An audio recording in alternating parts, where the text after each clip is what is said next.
saya adalah gajah, makhluk terkuat. Serang! Ya, dush.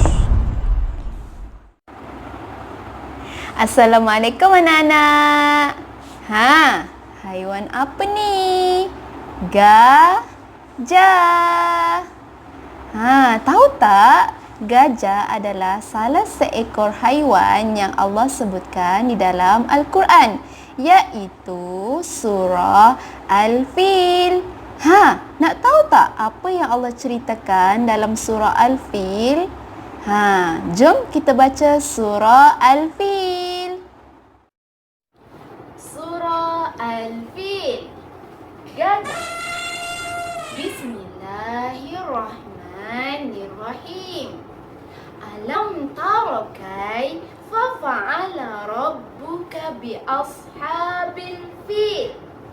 Alam yaj'al kaidahum fi tadlil wa arsala 'alaihim tayran ababil tarmihim bihijaratim min sijil faja'alahum ka'asfin ma'kul.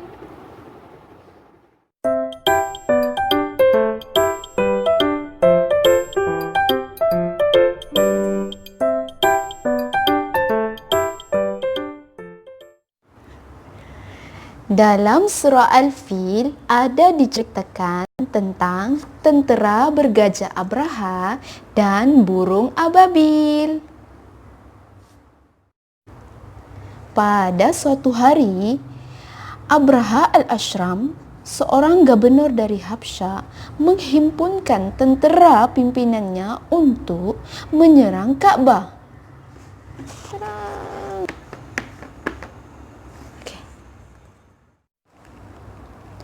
Sebenarnya, beliau telah mendirikan berhala terbesar di Yaman. Namun, tidak mendapat sambutan yang hebat seperti di Kaabah. Jadi, beliau mengatur serangan ke atas Kaabah. Gajah terbesar bernama Mahmud merupakan gajah tunggangannya. Semasa dalam perjalanan, mereka merompak haiwan ternakan penduduk, termasuk kepunyaan Abdul Muttalib, iaitu datuk kepada Nabi kita, Nabi Muhammad sallallahu alaihi wasallam.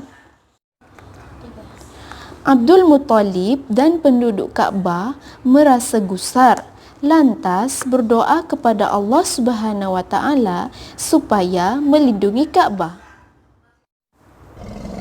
Ketika hampir memasuki Makkah, sesuatu yang aneh berlaku. Kumpulan gajah itu enggan bergerak walaupun setelah diarah oleh tuannya. Namun, apabila dihalakkan ke arah lain, kumpulan gajah itu bergerak dengan laju. Suasana menjadi kelang kabut. Dalam keadaan yang membingungkan itu, kelihatan gumpalan awan hitam bergerak ke arah mereka. Kumpulan gajah menjadi semakin tidak terkawal.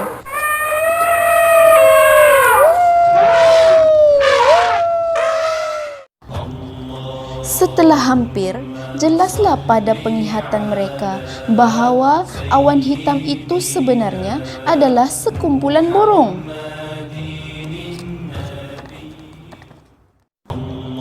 Jumlahnya terlalu banyak sehingga menutupi cahaya matahari. Keadaan ini menyebabkan suasana menjadi kelam, bagaikan berlaku gerhana. Kawanan burung itu menjunam laju lalu menggugurkan batu-batu yang panas membakar.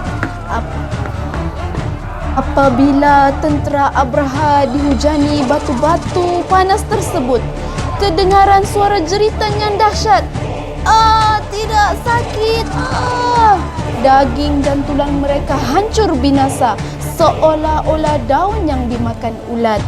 Abraha yang cedera parah akhirnya mati dalam keadaan yang mengerikan.